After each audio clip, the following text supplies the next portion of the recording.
What's going on, everyone? Suresh here, 221B Tactical. Today we are going over the 5 things I absolutely hate about the new Gen 2 Ford Raptor. My Ford Raptor here is a 2018, second year of the Gen 2. A lot of people talking about some of the issues going on with the truck, but today this is coming from a long-term ownership perspective of owning the new Gen 2 Ford Raptor, not a going to a dealership and doing a quick 10-minute drive of the car. I've owned this vehicle for almost a year now, so gonna give you those 5 things. Let's get right to it. Let's go. Okay, number 1, rock chips. This vehicle has big, beefy, knobby tires, BF Goodrich KO2s.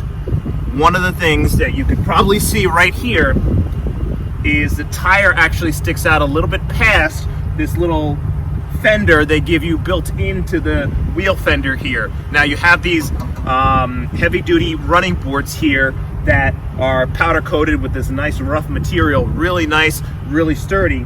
But you'll hear, if you go over gravel or rock, you're gonna hear a lot of rocks kicking up and hitting the underside of this. However, many of the rocks miss this and actually hit this door panel right here, and that is something that drives me crazy, because every time you go to wash the car, you're gonna see a new series of rock chips around here. So anytime you go over gravel, dirt parking lot, gravel driveway, anything like that, you're gonna hear those rocks kick it up, and every once in a while you're gonna hear them chipping here. Now, one of the solutions that a lot of people do is they get this vehicle wrapped. The vehicle gets wrapped. A popular company is Expel Tech.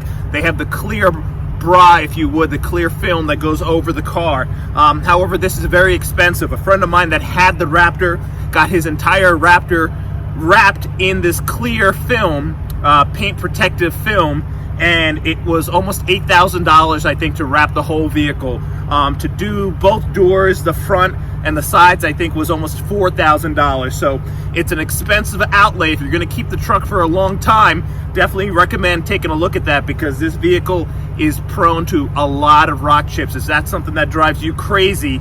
Just so you know, it's gonna be something you're gonna be dealing with. Number 2, this vehicle is over 80 inches wide. It is, I believe, 6 to 7 inches wider than your traditional Ford F-150.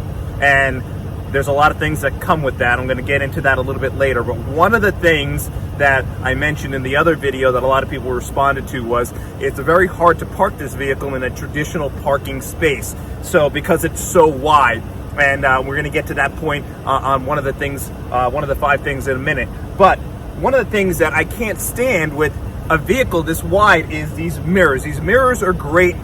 They have the blind spot monitoring sensors in them, which is great. They have the little yellow light that tells you when someone's in your blind spot, very useful.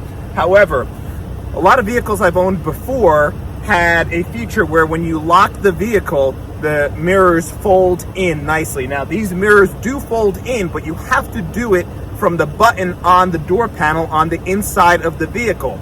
A vehicle of this size and a vehicle of this price point, I feel like, should have that simple feature of when you get out of the vehicle and you lock the car, the power mirrors should fold in automatically. I've seen that on some fairly inexpensive vehicles. So the fact that a vehicle of this price point and this size doesn't have that is kind of strange. So once again, something that you don't think about when you're first looking at the car, but when you own the car and you're dealing with how big the vehicle is, it is a little something that actually helps, because when you start parking this in places, you realize how useful that is. And it's annoying when you park the car, you get out, and you're like, oh, I forgot to put the mirrors in. You gotta unlock the car, get back in, turn the car on, power the car on, fold the mirrors in, power the car off, get back out, lock the car again. Trust me, when you own the vehicle and that happens to you from time to time, it is highly annoying. So just something for those of you thinking about getting this car, one of the things you got to deal with, something that drives me crazy. That's the second thing. Let's get on to number 3. The third thing I can't stand about the new Gen 2 Ford Raptor is the fact that it does not fit in traditional car washes. This is something I didn't quite realize when I first got the truck. until I went to the car wash, and I went to another car wash, and they both told me that because of the width of this vehicle, it doesn't fit in their car wash bay, it doesn't fit in the car wash tunnel. I'm someone who enjoys taking my car to the car wash, keeping the car clean. You buy an expensive truck, you want to take care of it. So, and it is a large truck, so it's not super easy to wash by hand. And if you're busy owning a company, you're running around, sometimes you don't have the time to break out the car wash bucket and the sponge and do the whole car wash. So it's easier to go to the car wash. It doesn't matter if it's summertime or wintertime, you want to get that salt and that road grime off the car. It is a large vehicle, so it is nice and easy to go to a traditional car wash just to get that salt off and get the car cleaned. Not with this truck. You're going to have to either go home and break out the bucket, break out the power washer, and wash it yourself. And in the wintertime, obviously, that can be brutal. Or you're going to have to find a hand car wash place. Now, the problem with hand car wash locations, although most of them do a very good job, they charge you about double, sometimes triple, what it costs for the traditional automated car wash. So, where I live, a hand car wash for this truck, because of its size, is roughly $40 to $50. Now, if you're someone who likes to get their car washed fairly often, let's say once every couple of weeks just to get that road grime off, that gets pretty pricey. So if you're considering buying the new Ford Raptor, Gen 2 Ford Raptor, make sure that's something you think about. You're not going to be able to take it to the traditional car wash. You're going to either have to wash it by hand, or you're going to have to find a hand car wash place, which is going to be pretty pricey. Okay, this next thing is something that gets highly annoying, and that is the auto start stop. So what that does, as many of you already know, is when you come to a stop, whether you're at a stop sign, a stop light, when you come to a stop in general, the vehicle shuts off. This is some sort of fuel saving thing in most vehicles today. Not sure how much fuel it actually saves, but it is really annoying. So what you have to do is every time you get in the car, before you start driving, you got to reach up and turn that off. Usually you forget, and then once you come to a stop and your car shuts off, you realize, okay, I forgot to turn it off, so you got to reach up and turn it off. Not the end of the world, not a huge deal, but highly annoying. Now, when you put the vehicle in sport mode, that is disabled. So it's kind of cool. So if you drive around in sport mode all the time, something you don't have to worry about. But I'm not always in sport mode. So usually I'm just in normal mode driving around town. And you got to shut this off every time. Now, what a lot of people have asked for is Ford to come up with an update where here in the settings, you could disable that auto start stop and disable it permanently. So every time you get in the car, you don't have to turn it off. That to me seems like a simple thing that Ford could do, to just have to, just so you don't have to, every time you get in the car, have to reach up and turn this thing off. I would love to set it and forget it, and that way anytime you're driving, that auto start stop is disabled. I think of a vehicle of this caliber, you should be able to have that option to turn it off and keep it off, rather than have to kind of hit that button every time you get in the car. Very annoying when you own the vehicle, and it's something that they definitely need to fix, this auto start stop. The fifth and final thing that is so annoying that I absolutely can't stand about this truck is the noise and the rattles that come from inside of the truck while you're driving. The first thing that I'm almost positive is the primary culprit with this is this panoramic sunroof. As awesome as it is, there's been a lot of issues, people reporting that they leak, things like that. But one of the things that I found is that it rattles. The back seats rattle. The door panels rattle. I think the mirrors have some rattle in them. I have done everything I can to secure everything inside the vehicle to make sure nothing's rolling around, make sure nothing's floating around and causing any of these rattles. I've removed everything from the vehicle, and I've checked the seat bolts, I've checked everything, and nothing helps. As you drive down the road and you hit those little bumps and cracks in the road, there's easily 4 or 5 different things you hear rattling while inside this car. I've owned vehicles that are expensive. I've owned vehicles that are cheap. Road noise is one thing. Obviously, higher priced vehicles, you have a quieter cabin, and the cabin in this, considering the knobby tires on this vehicle and all that, is pretty quiet. And I think that's why you hear the rattles inside the vehicle that much more. I think that's why they're that much more pronounced, because the cabin is actually pretty quiet.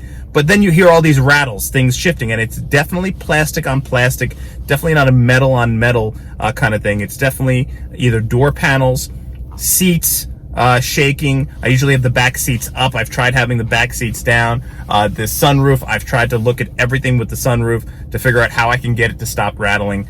But I'm telling you right now, after a while, it drives you insane, because sometimes you're driving and you just want to think, or you're on the phone, you're having a phone call, and all you hear are those rattles. A vehicle of this price point, of this caliber, you should not be dealing with rattles and shakes and things like, and noises like that. Something that Ford definitely needs to fix. I know a lot of people with the Gen 1 Raptor, the Gen 1 Ford Raptor, had no problems with any kind of rattles or squeaks or anything like that. I know multiple people with Gen 1 Ford Raptors. I know multiple people with Gen 2, the new Gen 2 Ford Raptors, that have told me the same thing, that they hear things rattling inside the truck and they can't figure out what it is, and it's driving them crazy. So it seems to be not just isolated to my truck. It is something across all the trucks. So be mindful. If you are thinking about buying a new Ford Raptor, Gen 2 Raptor, make sure you realize you are going to have rattles from all around the cabin and the doors and the mirrors or whatever it may be that's rattling in here. Thanks for watching. I hope you enjoyed this video. I hope you got some value from the things I covered on this video about the new Gen 2 Ford Raptor.